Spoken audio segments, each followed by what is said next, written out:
અરવલ્લી જિલ્લામાં પણ બપોરે વરસાદની શરૂઆત થઈ। મોડાસા અને મેઘરજ પંથકમાં વરસાદ વરસ્યો। અડધો કલાકમાં જ 1.5 ઇંચ વરસાદ વરસતા ઠેર ઠેર પાણી ભરાયું હતું। આ તરફ ધનસુરા માલપુરમાં 1 ઇંચ વરસાદ નોંધાયો। મોડાસામાં 4 રસ્તા પર વરસાદી પાણી ભરાયા હતા, જ્યારે માલપુરના રાજ્ય માર્ગો પર નદીની જેમ વરસાદી પાણી વહેતા થયા।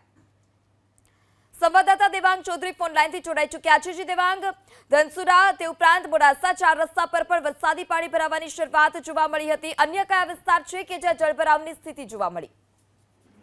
बिल्कुल बात करवामां आवे तो अरवल्ली जिल्लामां આજે વહેલી સવારથી જ સાર્વત્રિક વરસાદ નોંધાયો છે। ખાસ કરીને મોડાસા, મેઘરજ અને ધનસુરામાં ધોધમાર વરસાદ વરસ્યો છે। ખાસ કરીને મોડાસા તેમજ મેઘરજમાં અડધો કલાકમાં 1.5 ઇંચ જેટલો વરસાદ વરસ્યો હતો, જેમાં ખાસ કરીને મોડાસા શહેરમાં 4 રસ્તા વિસ્તારની અંદર ધોધમાર વરસાદના કારણે નીચાણવાળા વિસ્તારોની અંદર પાણી ભરાયા હતા। 4 રસ્તા વિસ્તારની અંદર પાણી ભરાતા વાહન ચાલકો પણ અટવાયા હતા। બીજી તરફ મેઘરજમાં પણ ધોધમાર વરસાદ વરસ્યો હતો। માલપુરમાં જે રાજમાર્ગો હતો ત્યાં નદીઓ જેવા દ્રશ્યો સામે આવે છે। એટલે હાલ કહી શકાય કે અરવલ્લી જિલ્લામાં સાર્વત્રિક વરસાદ છે।